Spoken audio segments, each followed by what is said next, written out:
revisi sekarang juga. Tolak, tolak, tolak revisi. Tolak revisi sekarang juga. Pelan-pelan, tolak, tolak revisi. Tolak revisi sekarang juga. Tolak, tolak revisi. Tolak revisi sekarang juga. Benar! Apakah kita akan melawan? Benar! Silakan. Teman-teman, tuh tambah ID tuh. Ada ID. Taruh. mendengarkan orasi dari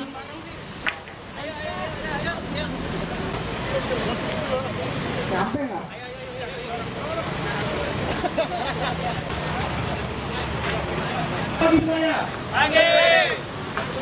Rakyat Indonesia, 274 juta penduduk Indonesia hari ini bukan saja di Jakarta, tapi kawan-kawan jurnalis, masyarakat pers, dan seluruh elemen masyarakat juga berunjuk rasa di berbagai kota di Indonesia, di Aceh, di Lampung, di Bali, di Surabaya, dan tempat-tempat lainnya.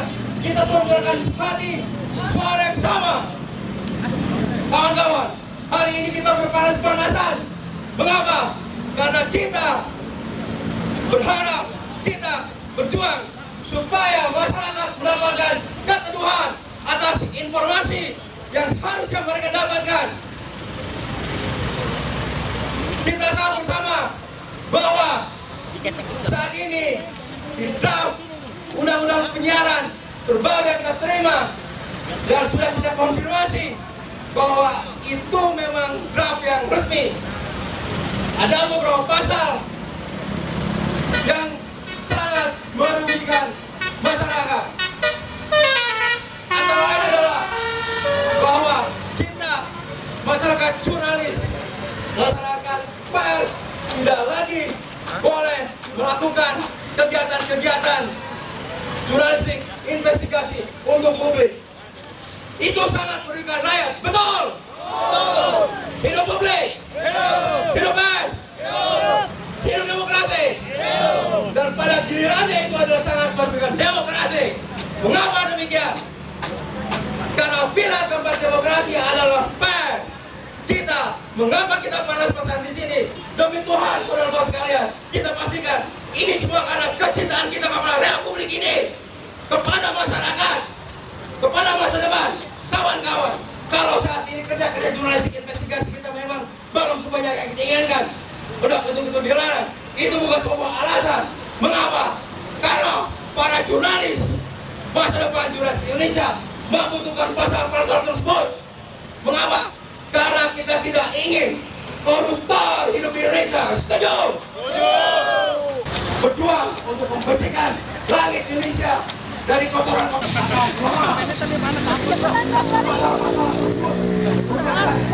Kita harus rakyat supaya apa?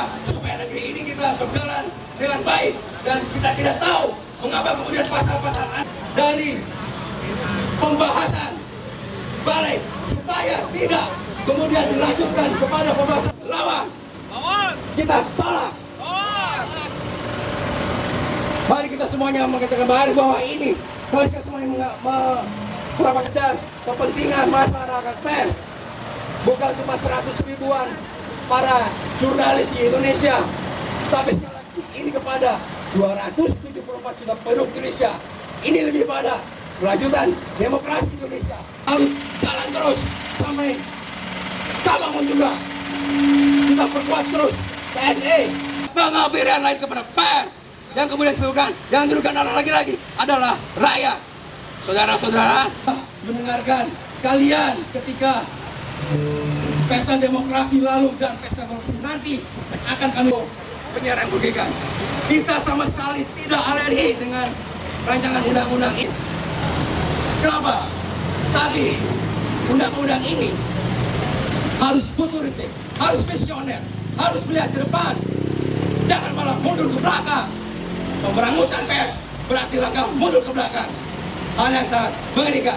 Kita tidak ingin lagi ada pemberedalan seperti terjadi pada zaman-zaman Orde Baru, pada zaman Orde Lama. Itu adalah basi, saudara-saudara. Ya, aksi apa saja sih Pak yang diminta oleh Aji dan juga komunitas pers ini seperti apa?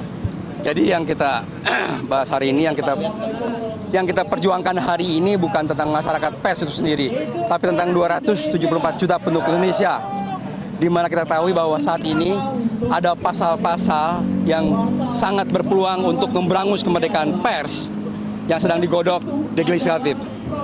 Kita tahu bahwa dalam waktu dekat draft tersebut akan disahkan sebagai RUU, maka kita tolak. Kita meminta legislatif supaya menghentikan pembahasan tersebut. Mengapa? Karena itu sangat merugikan publik. Kenapa? Karena salah satu diantaranya adalah tentang larangan eksekutif, larangan eksklusif dari karya jurnalistik, investigasi. Padahal itu adalah mahkota dari kerja kita. Dan setiap hari yang kita lakukan adalah pada dasarnya kita melakukan kerja-kerja investigasi. Bayangkan kalau misalnya publik sebagai pemilik negeri ini tidak mendapatkan informasi yang clear tentang apa yang terjadi di negerinya, maka bagaimana mungkin negeri ini bisa berjalan dengan baik. Dalam konteks demokrasi, informasi yang diberikan oleh pers itu sebagai kekuatan keempat, sebagai penyeimbang. Maka sekali lagi, kalau misalnya kemudian pasal-pasal tersebut dipangkas, pasal tersebut justru tidak dipangkas, diajukan menjadi RUU dan menjadi undang-undang, maka demokrasi ini akan mundur. Yang bahaya siapa? Yang bahaya adalah publik. Bahaya kita semua. Kita tidak tahu siapa orang kemudian memasukkan pasal tersebut. Tapi sekali lagi kita sudah mendesak kepada legislatif sebagai orang yang sekarang ada memegang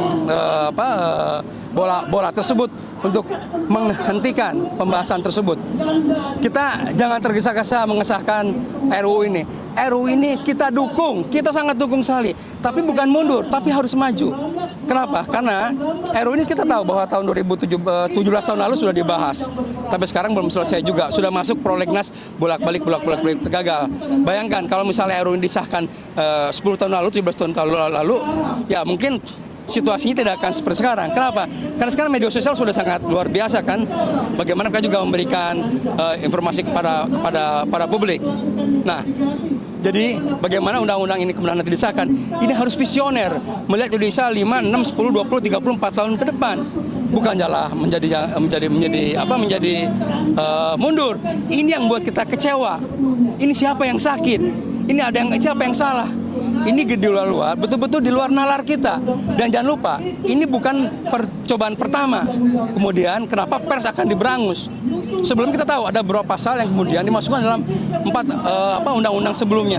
Tapi itu beruntung berhasil kita jaga sehingga keluar dari pasal-pasal dari pembahasan tersebut. Jadi sekali lagi, hari ini mengapa kita hari ini? Karena kita dengar tanggal 29 itu hari Rabu mendatang ada rapat paripurna membahas tentang RUU, di antara soal RUU penyiaran. Kita mendesak, menuntut, meminta supaya pasal-pasal tersebut disimpan. Kalaupun memang kemudian itu membuat berdampak kepada penghentian RUU secara keseluruhan, itu kita lakukan. Kita ambil risiko, ambil waktu lebih lama, tapi hasilnya maksimal. Waktu setahun ke 2 tahun ke depan, nggak apa-apa.